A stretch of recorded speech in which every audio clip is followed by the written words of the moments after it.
Hello everyone, मैं हाँ चैफी सचदेवा ते ये वीडियो लैक्चर जिहड़ा है हिस्टोपैथोलॉजी ते साइटोलॉजी दे सब्जैक्ट दे उपर है और ये पहला लैक्चर है। तो इस लैक्चर का टॉपिक है introduction to histopathology, some definitions related to histopathology and different methods of tissue preparation.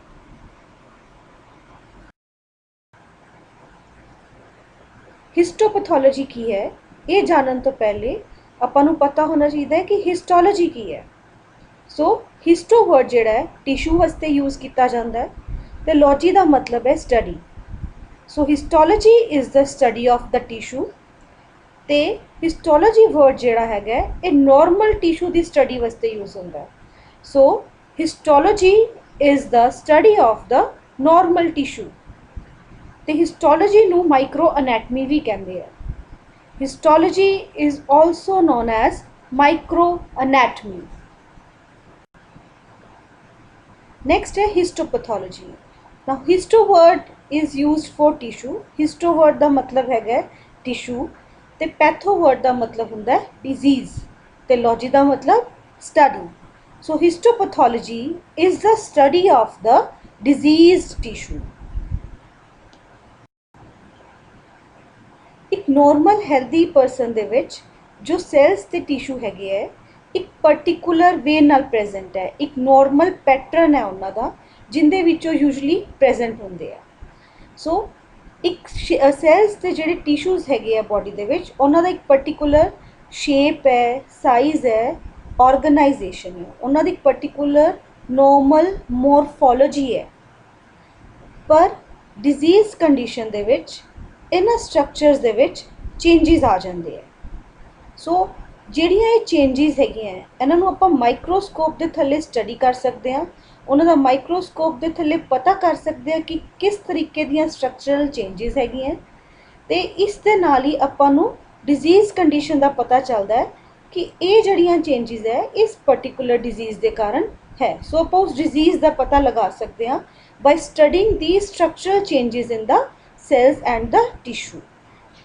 ਜਦੋਂ ਵੀ ਕੋਈ ਡਿਜ਼ੀਜ਼ ਹੁੰਦਾ ਹੈ ਉਹਦੇ ਨਾਲ ਸੈਲਸ ਤੇ ਟਿਸ਼ੂਜ਼ ਦੇ ਵਿੱਚ ਕੈਮੀਕਲ ਚੇਂजिस ਆਉਂਦੇ ਹੁੰਦੇ ਆ। ਇਹ ਕੈਮੀਕਲ ਚੇਂजिस ਜਿਹੜੇ ਹੈਗੇ ਹੈ ਸੈਲਸ ਦੇ ਟਿਸ਼ੂਜ਼ ਦੀ ਸਟਰਕਚਰ ਨੂੰ ਚੇਂਜ ਕਰ ਦਿੰਦੇ ਆ। ਸੋ ਸੈਲਸ ਤੇ ਟਿਸ਼ੂਜ਼ ਦੀ ਜਦੋਂ ਸਟਰਕਚਰ ਚੇਂਜ ਹੁੰਦੀ ਹੈ that means it reflects a particular disease. ਹਰ ਤਰ੍ਹਾਂ ਦਾ ਇੱਕ ਤਰੀਕੇ ਦਾ ਡਿਜ਼ੀਜ਼ ਇੱਕ ਟਿਪੀਕਲ ਟਾਈਪ ਦੀਆਂ ਸਟਰਕਚਰਲ ਚੇਂजिस ਲੈ ਕੇ ਆਉਂਦਾ ਹੈ। सो उन्हां चेंजिस नूं माइक्रोस्कोप के थल्ले देख के आपां डिजीज़ का पता कर सकते हैं। So cells and tissues of a normal healthy person are organised in the body in fixed familiar normal pattern, but under disease conditions structure of cells and tissues is altered due to chemical and physical changes induced by the disease or injury.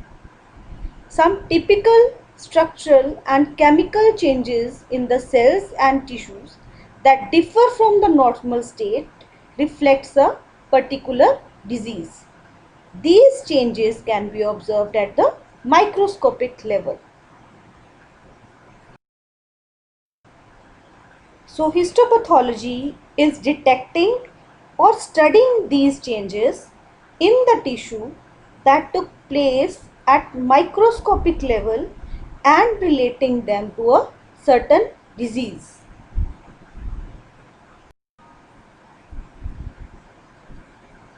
Histopathological examination of the tissue एक doctor ਨੂੰ help कर सकती है disease के diagnosis वास्ते। एक किस तरीके नाल हेल्प कर सकती है? First is confirmation of clinical diagnosis. अगर किसी डॉक्टर ਨੂੰ किसी पेशेंट के सिम्पटम्स ਨੂੰ देख के लगता है कि इन्होंने एक पर्टिकुलर डिजीज़ हो सकता है पर उन्होंने ये चीज़ कन्फर्म नहीं होंगी तो उस चीज़ की कन्फर्मेशन वास्ते और टिश्यू का पेशेंट का सैंपल हिस्टोपैथोलॉजिकल एग्जामिनेशन वास्ते भेज सकता है जिंदे नाल कन्फर्म हो सकता है कि उस पेशेंट को पर्टिकुलर डिजीज़ है कि नहीं है। Next is differential diagnosis. कई बारी किसी पेशेंट के सिम्पटम्स जिहड़े हैगे है दो बीमारियां नूं रिफ्लैक्ट कर रहे होंदे है, मीनस वो कन्फ्यूजन क्रिएट कर देंगे दो बीमारियां दे विच बिकॉज सेम सिम्पटम जिहड़ा हैगा काफ़ी सारिया बीमारियां दे विच हो सकते हैं। सो उन्होंने कन्फर्म करने वास्ते कि इन्हां चों किहड़ी पर्टिकुलर बीमारी है जिस दे करके ये सिम्पटम है, तां भी जिहड़ा टिशू का सैंपल है हिस्टोपैथोलॉजिकल एग्जामिनेशन वास्ते भेजा जा सकता है, तां उहनूं आपां कहंदे आ differential diagnosis. Next is cancer के डायग्नोसिस वास्ते हिस्टोपैथोलॉजिकल एग्जामिनेशन किया जा सकता है, क्योंकि कैंसर दे विच भी सैल्स ते टिशूज़ दे विच स्ट्रक्चरल चेंजिस आती हैं, क्योंकि कैंसर दे विच जिहड़े सैल्स हैगे है वो बहुत रैपिडली डिवाइड करते हैं, तो उन्हां विच उस करके जो चेंजिस आती है एक टिशू की स्ट्रक्चर दे विच उन्होंने स्टडी किया जा सकता है हिस्टोपैथोलॉजी दे विच। Next is grading of cancer, cancer किहड़ी स्टेज ते है उन्होंने भी आपां हिस्टोपैथोलॉजिकल एग्जामिनेशन नाल पता कर सकते हैं। कुछ इन्फैक्शनस है जिन्हां दा पता आपां हिस्टोपैथोलॉजिकल एग्जामिनेशन नाल कर सकते हैं। नैक्सट इज़ कुछ इन्फ्लामेटरी डिजीज़ है, इन्फ्लामेशनस जिहड़ियां बॉडी ते हुंदियां उन्हां दा आपां पता हिस्टोपैथोलॉजिकल एग्जामिनेशन नाल लगा सकते हैं। ते कंजैनिटल डिजीज़ जिहड़े बाय बर्थ डिफॉर्मिटीज़ हुंदियां टिशूज़ दे विच उन्हां दा पता भी आपां हिस्टोपैथोलॉजिकल एग्जामिनेशन दे नाल लगा सकते हैं। So next are some terms related with histopathology, जिन्हां विचों पहली है biopsy. Now what is biopsy? It is a process of removal of tissue from living person for examination. So जदों टिशू जिहड़ा हैगा एक लिविंग पर्सन की बॉडी दे विचों रिमूव किया जाता है फॉर एग्जामिनेशन, उन्होंने बायोप्सी कहते हैं। ये या तो पूरी ऑर्गन ही रिमूव की जाती है फॉर एग्जामिनेशन, जिदा कि यूट्रस, कॉल ब्लैडर, या एक छोटा पार्ट टिशू का रिमूव किया जाता है for examination. Next is autopsy. Autopsy वो प्रोसैस है जो टिशू जिहड़ा हैगा एक डैड बॉडी चों रिमूव किया जाता है for examination. So autopsy is process of removal of tissue from dead body for examination. So tissue जिहड़ा एक डैड बॉडी चों जो लिया जाता है, जो आपां उहनूं एग्जामिन करते हैं हिस्टोपैथोलॉजिकल होंदी, तो आपां उस परसन की डैथ का मैनर की हैगा कि वो डैथ किवें हुई है, तो उसका कॉज रीजन की है उसकी डैथ का, आपां वो पता कर सकते हैं टिशू की स्टडी करके। So autopsy is the process of removal of tissue from dead body for examination. Next is autolysis. Auto means self and lysis means breakdown. So अपने आप नू तोड़ना, self digestion और decomposition of tissue is known as autolysis. ये क्यों हुंदा है? After death जिहड़ी बॉडी दे अंदर enzymes present है वो अपनी ही बॉडी ते एक्ट करना शुरू कर दिंदे हैं, उन्नू ही डाइजेस्ट करना शुरू कर दिंदे हैं। So it leads to autolysis. या जो कोई टिशू बॉडी तो रिमूव किया जाता है फॉर एन एग्जामिनेशन, तो उनदे विच भी जिहड़े हैगे है, क्योंकि उन्होंने ब्लड सप्लाई नहीं मिलती, क्योंकि हर टिशू ते सैल्स वास्ते जिंदा रहने वास्ते उन्होंने ब्लड सप्लाई की जरूरत है। सो उन्होंने ब्लड सप्लाई उनकी कट हो जाती है उस टिशू की, तो भी उनदे विच ऑटोलाइसिस जिहड़ा हैगा उस टिशू दे विच शुरू हो जाता है। So auto means self, lysis means breakdown, and autolysis is self-digestion or decomposition of the tissue. It is due to the action of enzymes released by body's own cell after the death or after the removal of tissue from the body. It starts decomposing as its blood supply is cut.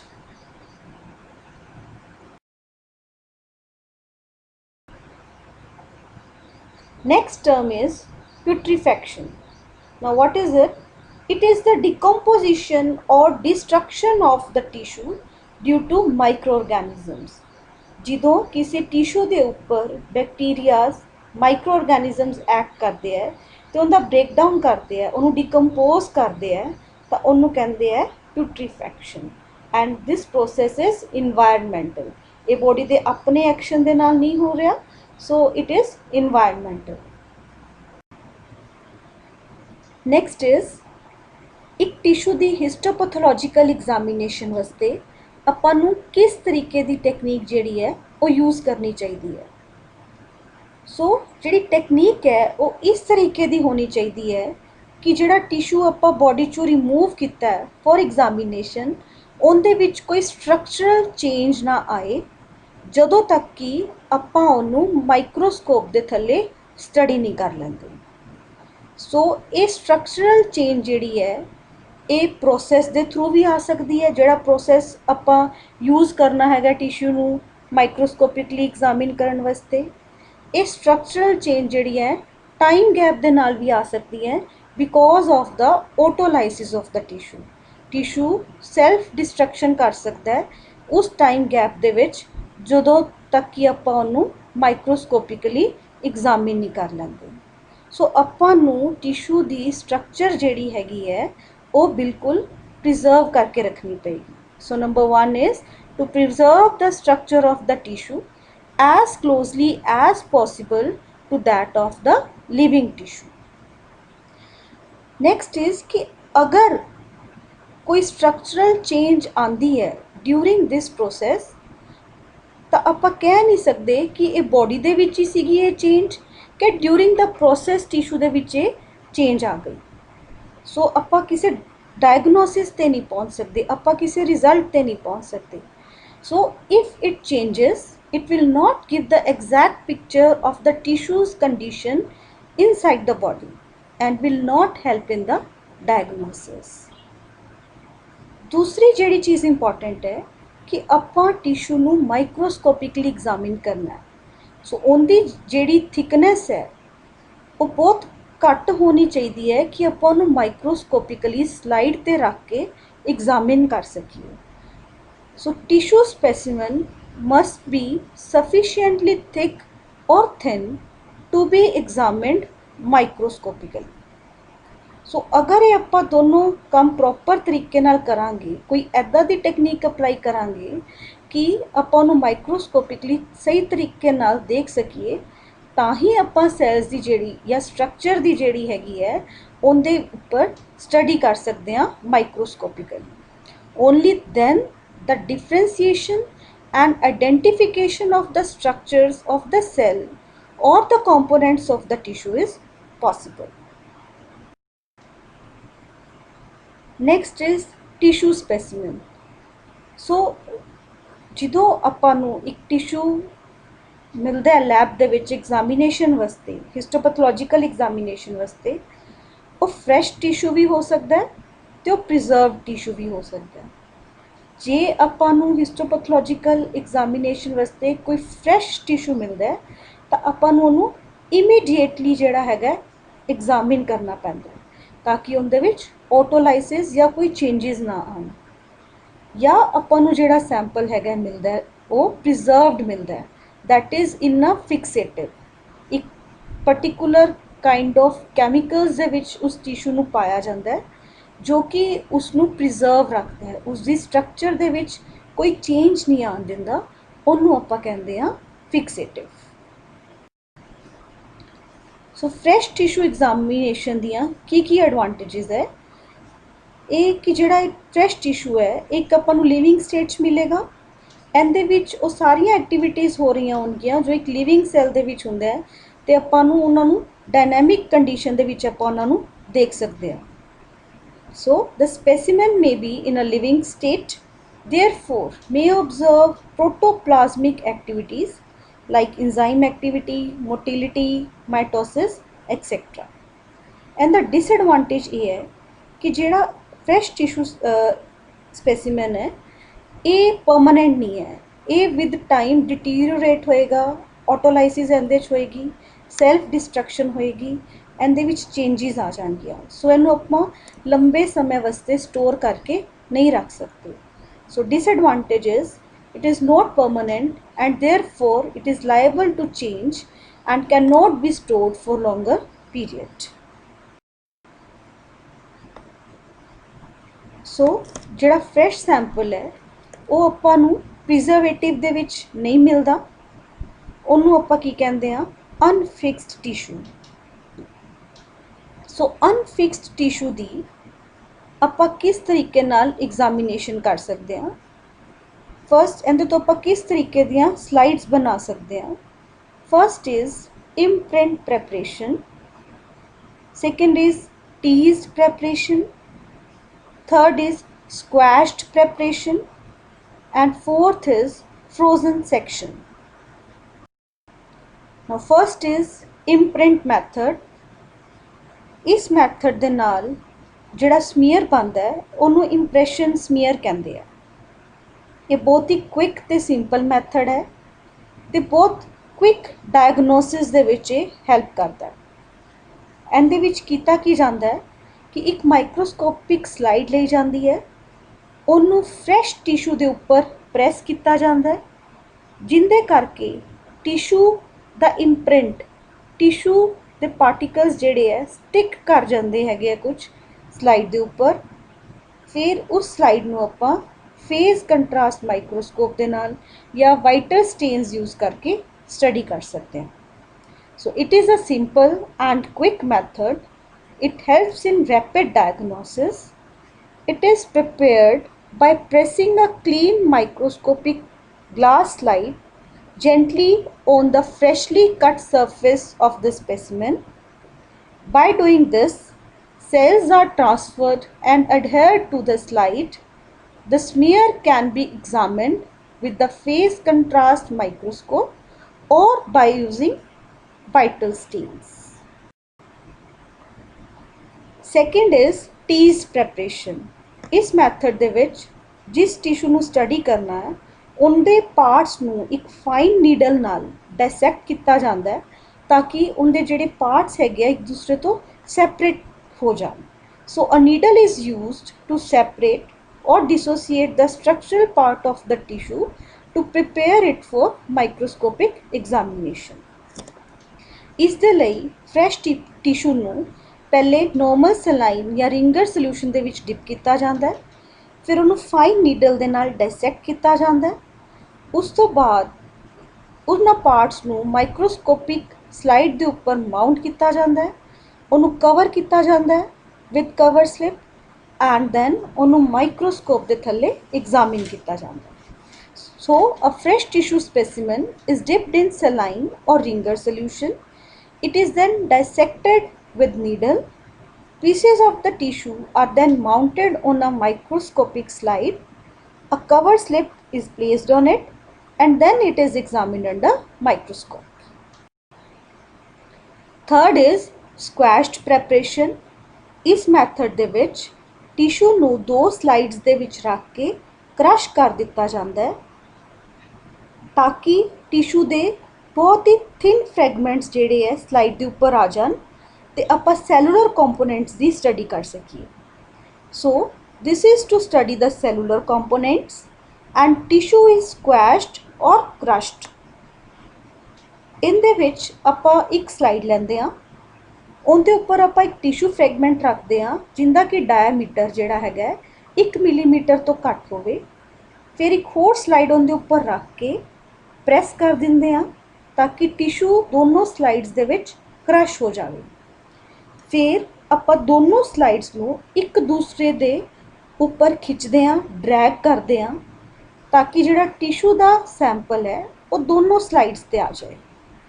फिर आपां उहनूं stand भी कर सकदे हां। दोनों slides जदों इकट्ठियां हुंदियां तां उहनां दे बिल्कुल जंक्शन ते दोनों स्लाइड जिथे एक दूसरे को अटैच होंदियां उत्थे स्टेन नाल आपां टच करा के इन्हां दोनों स्लाइड्स दे विच जिहड़ा टिशू है उहनूं आपां स्टेन कर सकते हैं by capillary action.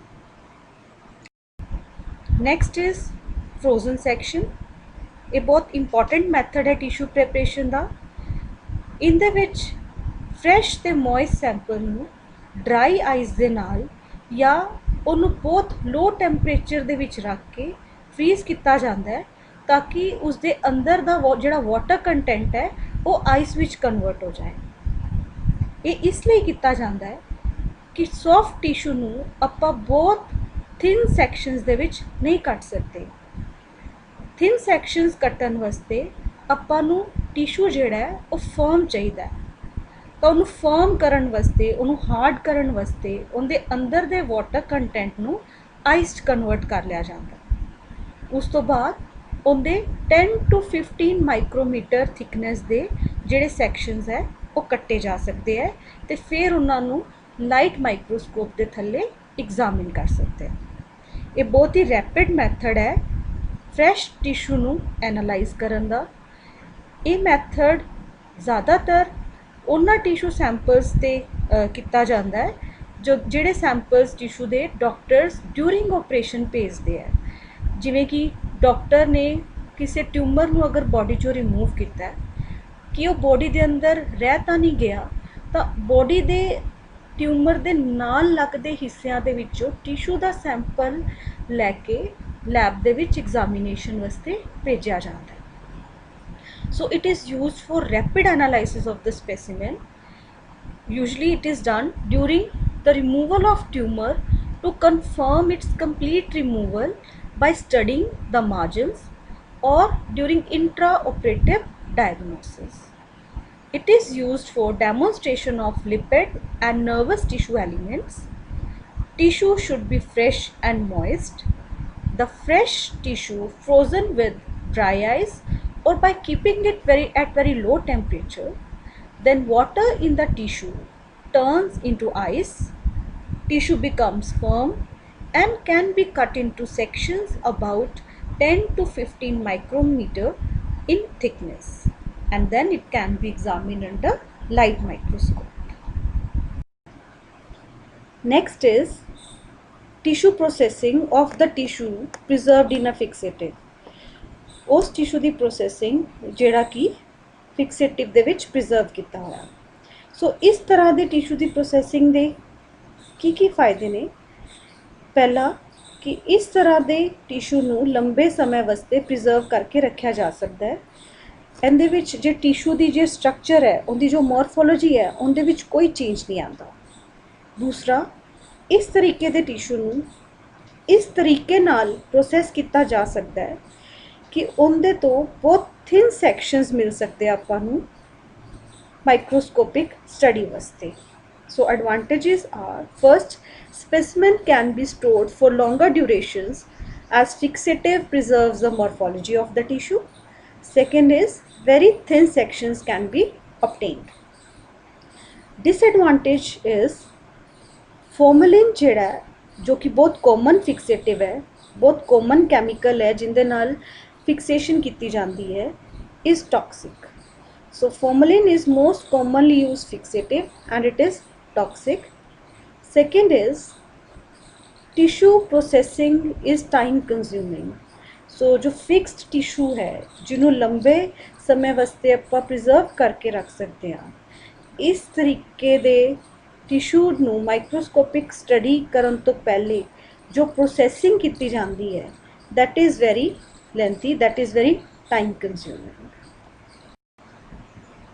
Fix tissue preparation, वो टिशू सैंपल, वो टिशू स्पैसीमेन जो प्रिजर्वेटिव दे विच फिक्स किया होया है, प्रिजर्व किया होया है, जो वो सैंपल एक लैब दे विच रिसीव होंदा है, सब तो पहले उनकी ग्रोसिंग की जाती है. ग्रोसिंग का मतलब है मैक्रोस्कोपिक एग्जामिनेशन. उस टिशू की फिजिकली मैक्रोस्कोपिक एग्जामिनेशन की जाती है. फिर उस दे विचों एक स्मॉल सैगमेंट कट लिया जाता है जो कि वो पूरे टिशू का रिप्रजेंटेटिव होवे. मीनस उस दे विच टिशू दे विच वो सारे कंपोनेंट्स होन उस सैगमेंट दे विच जिसनों आपां माइक्रोस्कोपिकली एग्जामिन करना चाहते हैं. इस स्मॉल सैगमेंट नूं हैंडल करन वास्ते ते इस तो अगे होर फर्दर स्मॉल थिन सैक्शंस कट्टन वास्ते ते इन्हां सैगमेंट्स नूं फ्यूचर विच दोबारा जरूरत पैन लई स्टोर करन वास्ते आपां नूं इन्हां सैगमेंट्स दे अराउंड एक सपोर्टिंग मीडियम ऐड करन दी जरूरत पैंदी है. सो ये जिहड़ा सपोर्टिंग मीडियम है उन्हों इंबैडिंग मीडियम कहते हैं और इस पूरे प्रोसैस नूं इंबैडिंग कहते हैं. जो इंबैडिंग मीडियम है वो यूजली जिहड़ा है पैराफिन वैक्स यूज़ की जाती है जो कि मेल्टेड स्टेट दे विच हुंदी है. जो टिशू है उन्होंने एक सांचे विच रख दिया जाता है तो उसके उपर इंबैडिंग मीडियम पा दिता जाता है. जो इंबैडिंग मीडियम कूल डाउन होंदा है, ठंडा होंदा है, वो सॉलिडिफाई हो जाता है तो फिर उसनों जो उस सांचे चो रिमूव किया जाता है तो टिशू का एक ਬਲੌਕ ਮਿਲ ਜਾਂਦਾ ਆਪਾਂ ਨੂੰ। ਸੋ ਉਹ ਜਿਹੜਾ ਬਲੌਕ ਹੁੰਦਾ ਹੈ that is tissue surrounded by the embedding medium. So fix tissue preparation ਉਹਨਾਂ ਕੇਸਿਸ 'ਚ ਕੀਤੀ ਜਾਂਦੀ ਹੈ ਜਦੋਂ ਇਮੀਡੀਏਟ ਰਿਪੋਰਟਿੰਗ ਦੀ ਰਿਕੁਆਇਰਮੈਂਟ ਨਹੀਂ ਹੁੰਦੀ। So usually done when immediate reporting is not required. Small segments of the tissue are cut during grossing. To handle these small segments and for further cutting thin sections from them for microscopic examination and for storing these segments, an outer supporting medium is needed. So these tissue segments are bounded by embedding medium using a mold, which results in formation of tissue blocks. This supporting medium is called embedding medium and this process is called tissue embedding. So depending upon the embedding medium used for fixed tissue preparation, tissue embedding is paraffin embedding, celluloidine embedding or gelatin embedding. So first is paraffin embedding. ਇਸ ਦੇ ਵਿੱਚ tissue ਨੂੰ paraffin wax ਦੇ ਨਾਲ ਇੰਬੈਡ ਕੀਤਾ ਜਾਂਦਾ ਹੈ ਔਰ ਇਹ ਸਭ ਤੋਂ ਕਾਮਨ ਮੈਥਡ ਹੈ ਟਿਸ਼ੂ ਇੰਬੈਡਿੰਗ ਦਾ। ਜੋ ਪੈਰਾਫਿਨ ਵੈਕਸ ਹੈ ਉਹਦਾ ਜਿਹੜਾ ਮੈਲਟਿੰਗ ਪੁਆਇੰਟ ਹੈ ਦੈਟ ਇਜ਼ 56 ਡਿਗਰੀ ਸੈਲਸੀਅਸ ਤੋਂ ਲੈ ਕੇ 62 ਡਿਗਰੀ ਸੈਲਸੀਅਸ ਤੱਕ ਹੁੰਦਾ। After impregnation, tissue is embedded in melted wax which is then solidified on cooling. So ਜਿਹੜਾ ਟਿਸ਼ੂ ਹੈਗਾ ਜਦੋਂ ਉਹਨੂੰ ਇੰਪ੍ਰੈਗਨੇਟ ਕਰ ਦਿੱਤਾ ਵੈਕਸ ਦੇ ਨਾਲ, ਜਦੋਂ ਉਹਦੇ ਪਾਰਟਸ ਦੇ ਅੰਦਰ ਪੈਰਾਫਿਨ ਵੈਕਸ ਚਲੀ ਗਈ, ਉਸ ਤੋਂ ਬਾਅਦ ਉਸਦੇ ਅਰਾਊਂਡ ਵੀ ਟਿਸ਼ੂ ਦੇ ਅਰਾਊਂਡ ਵੀ ਇੱਕ ਮੈਲਟਡ ਵੈਕਸ ਜਿਹੜੀ ਹੈ ਉਹ ਪਾ ਦਿੱਤੀ ਜਾਂਦੀ ਹੈ ਮੋਲਡ ਦੇ ਵਿੱਚ ਰੱਖ ਕੇ। ਜਦੋਂ ਉਹ ਕੂਲ ਡਾਊਨ ਹੁੰਦਾ ਹੈ ਤਾਂ ਵੈਕਸ ਜਿਹੜੀ ਹੈ ਸੋਲੀਡੀਫਾਈ ਹੋ ਜਾਂਦੀ ਹੈ ਤਾਂ ਟਿਸ਼ੂ ਜਿਹੜਾ ਹੈ ਇੰਬੈਡ ਹੋ ਜਾਂਦਾ ਹੈ ਉਸ ਵੈਕਸ ਦੇ ਵਿੱਚ, ਜਿੰਦੇ ਤੋਂ ਕਿ ਬਾਅਦ ਦੇ ਵਿੱਚ ਆਪਾਂ ਸੈਕਸ਼ਨਸ ਕੱਟ ਸਕਦੇ ਹਾਂ। Next is celloidin embedding. ਇਹ ਤਰ੍ਹਾਂ ਦੀ ਇੰਬੈਡਿੰਗ ਜਿਹੜੀ ਹੈ ਇਹ ਯੂਜਲੀ ਹਾਰਡ ਟਿਸ਼ੂਜ਼ ਵਾਸਤੇ ਯੂਜ਼ ਕੀਤੀ ਜਾਂਦੀ ਹੈ ਜਾਂ ਟਿਸ਼ੂਜ਼ ਜਿਨ੍ਹਾਂ ਦੇ ਕੈਵਿਟੀਜ਼ ਲਾਰਜ ਹੋਣ ਜਾਂ ਟਿਸ਼ੂਜ਼ ਜਿਨ੍ਹਾਂ ਦੇ ਵਿੱਚ ਬਹੁਤ ਸਾਰੀਆਂ ਲੇਅਰਸ ਹੋਣ। ਸੋ ਸੈਲੋਇਡਿਨ ਇਜ਼ ਐਕਚੁਅਲੀ ਪਿਊਰੀਫਾਈਡ ਨਾਈਟ੍ਰੋਸੈਲੂਲੋਸ ਤੇ ਇਸ ਪ੍ਰੋਸੈਸ ਦੇ ਵਿੱਚ ਇਸ ਇੰਬੈਡਿੰਗ ਵਾਸਤੇ ਹੀਟ ਦੀ ਰਿਕੁਆਇਰਮੈਂਟ ਨਹੀਂ ਹੈ ਜੋ ਕਿ ਪੈਰਾਫਿਨ ਵੈਕਸ ਦੇ ਵਿੱਚ ਜ਼ਰੂਰਤ ਪੈਂਦੀ ਹੈ। ਉਸ ਦੇ ਵਿੱਚ ਵੈਕਸ ਨੂੰ ਮੈਲਟ ਕਰਕੇ ਰੱਖਣ ਵਾਸਤੇ ਹੀਟ ਦੀ ਜ਼ਰੂਰਤ ਪੈਂਦੀ ਹੈ। ਪਰ ਜਿਹੜਾ ਇਹ ਮੈਥਡ ਹੈ ਬਹੁਤ ਸਲੋ ਮੈਥਡ ਹੈ, this is very slow method and serial sections are difficult to prepare. Means ਬਹੁਤ ਸਾਰੇ ਸੈਕਸ਼ਨਸ ਰਿਬਨ ਲਾਈਕ ਸੈਕਸ਼ਨਸ ਜਿਹੜੇ ਕਿ ਆਪਾਂ ਆਉਣ ਵਾਲੇ ਲੈਕਚਰਸ ਪੜ੍ਹਾਂਗੇ ਕਿੱਦਾਂ ਦੇ ਹੁੰਦੇ ਹੈ, ਉਹ ਸੈਕਸ਼ਨਸ ਜਿਹੜੇ ਹੈ ਇਸ ਇੰਬੈਡਿੰਗ ਦੇ ਨਾਲ ਨਹੀਂ ਮਿਲ ਸਕਦੇ। Last one is gelatin embedding. ਇਸ ਦੇ ਵਿੱਚ ਜੈਲੇਟਿਨ ਯੂਜ਼ ਕੀਤੀ ਜਾਂਦੀ ਹੈ ਟਿਸ਼ੂ ਨੂੰ ਇੰਬੈਡ ਕਰਨ ਵਾਸਤੇ। ਫਰੀਜ਼ਿੰਗ ਮਾਈਕਰੋਟੋਮ ਦੇ ਵਿੱਚ ਜਦੋਂ ਆਪਾਂ ਫਰੋਜ਼ਨ ਸੈਕਸ਼ਨਸ ਲੈਂਦੇ ਹਾਂ ਉਸ ਦੇ ਵਿੱਚ ਅਗਰ ਟਿਸ਼ੂ ਦਾ ਵਾਟਰ ਕੰਟੈਂਟ ਬਹੁਤ ਜ਼ਿਆਦਾ ਹੈ ਤਾਂ ਉਸ ਵਾਟਰ ਨੂੰ ਜੈਲੇਟਿਨ ਦੇ ਨਾਲ ਰਿਪਲੇਸ ਕਰ ਦਿੱਤਾ ਜਾਂਦਾ ਹੈ, ਕਿਉਂਕਿ ਅਗਰ ਮੋਇਸਚਰ ਕੰਟੈਂਟ ਟਿਸ਼ੂ ਦੇ ਵਿੱਚ ਬਹੁਤ ਜ਼ਿਆਦਾ ਹੈ ਤਾਂ ਵੀ ਉਹਦੇ ਫਰੋਜ਼ਨ ਮਾਈਕਰੋਟੋਮੀ ਦੇ ਵਿੱਚ ਫਰੀਜ਼ ਕਰਕੇ ਵੀ ਬਹੁਤ ਥਿਨ ਸੈਕਸ਼ਨਸ ਨਹੀਂ ਕੱਟੇ ਜਾ ਸਕਦੇ। ਅਗਰ ਫਿਰ ਵੀ ਆਪਾਂ ਉਹਨਾਂ ਨੂੰ ਥਿਨ ਕੱਟਣ ਦੀ ਕੋਸ਼ਿਸ਼ ਕਰਦੇ ਹਾਂ ਤਾਂ ਉਸ ਟਿਸ਼ੂ ਦੇ ਬਹੁਤ ਫਰੈਗਮੈਂਟਸ ਹੋ ਜਾਂਦੇ ਆ, ਉਹ ਡਿਸੋਸੀਏਟ ਹੋ ਜਾਂਦਾ ਹੈ। ਉਸ ਕੇਸ ਦੇ ਵਿੱਚ ਜੈਲੇਟਿਨ ਇੰਬੈਡਿੰਗ ਕੀਤੀ ਜਾਂਦੀ ਹੈ। ਇਸ ਪ੍ਰੋਸੈਸ ਦੇ ਵਿੱਚ ਜੈਲੇਟਿਨ ਇੰਬੈਡਿੰਗ ਕਰਨ ਵਾਸਤੇ ਤੁਹਾਨੂੰ ਟਿਸ਼ੂ ਦੀ ਡੀਹਾਈਡਰੇਸ਼ਨ ਜਾਂ ਕਲੀਅਰਿੰਗ ਕਰਨ ਦੀ ਜ਼ਰੂਰਤ ਨਹੀਂ ਪੈਂਦੀ ਜੋ ਕਿ ਪੈਰਾਫਿਨ ਵੈਕਸ ਦੇ ਨਾਲ ਇੰਬੈਡਿੰਗ ਦੇ ਵਿੱਚ ਪੈਂਦੀ ਹੈ, ਬਿਕੋਜ਼ ਜਿਹੜੀ ਜੈਲੇਟਿਨ ਹੈਗੀ ਹੈ ਉਹ ਵਾਟਰ ਸੋਲੂਬਲ ਹੈ।